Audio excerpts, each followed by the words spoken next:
Hello दोस्तों, मैं विजय कुमार आपका अपने चैनल एनसीईआरटी गवर्नमेंट ईएम में स्वागत करता हूं। दोस्तों देखिए, दोस्तों जो 23 अक्टूबर को पेपर हुआ है दोस्तों फर्स्ट शिफ्ट का एसएससी एमटीएस का, उसको देखेंगे दोस्तों इस वीडियो में कि क्या क्या क्वेश्चन पूछे गए हैं। ठीक ना, तो चलिए दोस्तों स्टार्ट करते हैं बिना देरी किए हुए दोस्तों। और देखिए दोस्तों, जितने भी रिलेटेड क्वेश्चन बता रहा हूँ वो एग्जाम में फंस रहा है, तो उसको जरूर आप देख कर जाइए अगर आपका एग्जाम है। तो देखते हैं, पहला क्वेश्चन पूछा गया था दोस्तों कि 2011 की जनगणना के अनुसार भारत का जनसंख्या घनत्व कितना है। तो देखिए दोस्तों, मैं हर बार ये क्वेश्चन बताता हूँ, कहीं ना कहीं फंस जाएगा। ठीक ना, तो 382 व्यक्ति प्रति वर्ग किलोमीटर इसका आंसर हो जाएगा दोस्तों। और बात कर लेते हैं दोस्तों, अगर आपसे पूछे कि सबसे अधिक जनसंख्या घनत्व किसका है, तो बिहार याद रखिएगा। और सबसे कम जनसंख्या घनत्व पूछे दोस्तों तो अरुणाचल प्रदेश याद रखिएगा। ठीक ना, और क्वेश्चन बता दे रहा हूँ दोस्तों, उसको याद रखिएगा। और पूछे कि 2011 की जनगणना के अनुसार सबसे कम बाल लिंगानुपात कहाँ है दोस्तों, तो हरियाणा में है। ठीक ना, पूछे कि सबसे अधिक जनसंख्या घनत्व कहाँ है, दिए बिहार में। देखिए सभी मैं क्वेश्चन पहले भी बता रखा हूँ। ये सबसे कम जनसंख्या घनत्व अरुणाचल प्रदेश। सर्वाधिक साक्षरता दोस्तों केरल, सर्वाधिक साक्षरता दोस्तों केरल। और पूछे कि कम साक्षरता कहाँ है दोस्तों, तो बिहार में है। सर्वाधिक लिंगानुपात पूछे दोस्तों कहाँ है, तो केरल में है। कम लिंगानुपात अभी मैंने बताया हरियाणा में है। ठीक ना, भारत का बाल लिंगानुपात कितना है दोस्तों, तो 918 है। भारत का बाल लिंगानुपात कितना है दोस्तों, 918। ये याद रखिएगा, सभी बता रहा हूँ। देखिए यहाँ पर मैंने बताया था कि भारत की जनसंख्या घनत्व कितना है, तो 382 व्यक्ति प्रति वर्ग किलोमीटर। तो वही जो मैंने पहले बताया है वही पूछ दिया है। ठीक ना, देखिए दोस्तों, ये पूछा है कि वंस ए डांसर किसकी आत्मकथा है दोस्तों, तो एलेग्रा, एलेग्रा कैट की दोस्तों आत्मकथा है वंस ए डांसर। तो देखिए दोस्तों, अब आत्मकथा जो पूछ रहा है ना दोस्तों, तो ये ज़्यादातर इंग्लिश मीडियम वाला पूछ दे रहा है। कहाँ से पूछ दे रहा है दोस्तों, कुछ समझ में ही नहीं आ रहा है। आत्मकथा अब जो उठा रहा है दोस्तों, अब के एग्जाम में तो वो प्रीवियस ईयर नहीं पूछ रहा है, पहले प्रीवियस ईयर पूछता था। तो अब इसका कोई देन नहीं है। इसके पहले भी दोस्तों एक दो कल के शिफ्ट में पूछा था जो कि प्रीवियस ईयर नहीं था। ठीक ना, अगला देख लेते हैं उसको क्या पूछा है। देखिए अगला क्वेश्चन पूछा है कि T20 वुमेन वर्ल्ड कप सबसे ज़्यादा बार किसने जीता है दोस्तों। तो देखिए इसमें ये ऑस्ट्रेलिया ने जीता है। ऑस्ट्रेलिया ने जीता है दोस्तों 6 बार सबसे ज़्यादा जीता है वुमेन T20 वर्ल्ड कप। ठीक ना, पहली बार किसने जीता था दोस्तों, तो ये जीता था दोस्तों इंग्लैंड ने। इंग्लैंड ने जीता था पहली बार। और बात कर लेते हैं दोस्तों कि 2024 में किसने जीता है दोस्तों, तो 2024 में याद रखिएगा न्यूजीलैंड ने जीता है दोस्तों साउथ अफ्रीका को हरा कर। ठीक ना, पुरुष की बात कर लेते हैं दोस्तों। देखिए पुरुष में सबसे पहले दोस्तों भारत ने जीता था, सबसे पहले शुरू में भारत ने जीता था 2007 में। ठीक ना, 2024 में कौन जीता है, तो 2024 में भी दोस्तों भारत ने जीता है। तो ये सभी क्वेश्चन याद रखिएगा आने वाले शिफ्ट के लिए।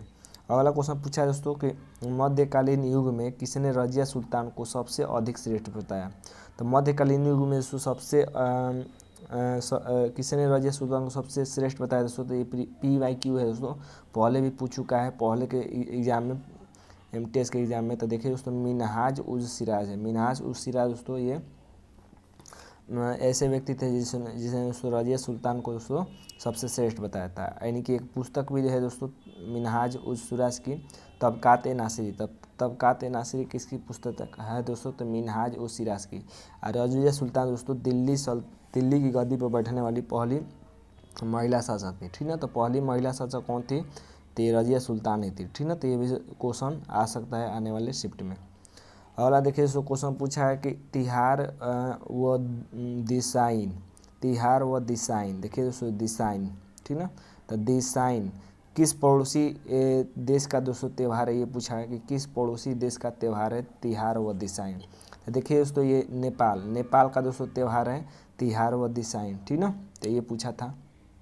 अगला देखते हैं। देखिए अगला क्वेश्चन पूछा है कि उत्तराखंड हाई कोर्ट की पहली महिला जज 2024 में कौन बनी है। तो देखिए दोस्तों ये हाल ही में करेंट में पूछ दिया कि 2024 फरवरी 2024 में बनी है दोस्तों। ठीक ना, तो फरवरी 2024 में कौन बनी है, तो दोस्तों रितु बहारी बनी है, रितु बहारी। ठीक ना, अगला देख लेते हैं दोस्तों। देखिए विशाखापट्टनम के पास कौन सी जनजाति नृत्य करती है, तो ये पूछा था दोस्तों, तो ढीमसा जनजाति। ढीमसा जनजाति है दोस्तों कि विशाखापट्टनम के पास विशाखापट्टनम के पास ही दोस्तों एक पहाड़ी है, वहाँ पर ढीमसा जनजाति दोस्तों नृत्य करती है। ठीक ना, अगला देखिए दोस्तों क्वेश्चन पूछा है कि आई गोट कर्मयोगी पोर्टल किसके लिए शुरू किया गया है। तो देखिए दोस्तों आई गोट कर्मयोगी पोर्टल की बात कर लेते हैं दोस्तों, तो ये सिविल अधिकारियों के लिए दोस्तों शुरू किया गया है। ठीक ना, सिविल अधिकारियों के लिए।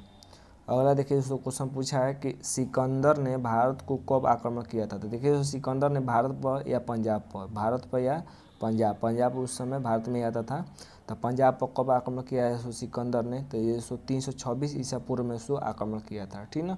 उस समय किस वंश का शासन था दोस्तों, तो नंद वंश का शासन था, ठीक ना। नंद वंश की स्थापना किसने की थी, तो महापद्म नंद ने की थी, महापद्म नंद ने की थी, ठीक ना। नंद वंश का सबसे प्रसिद्ध शासक दोस्तों घनानंद था, घनानंद, ठीक ना। घनानंद को दोस्तों हराकर चंद्रगुप्त मौर्य ने दोस्तों मौर्य वंश की स्थापना की थी, घनानंद को हराकर।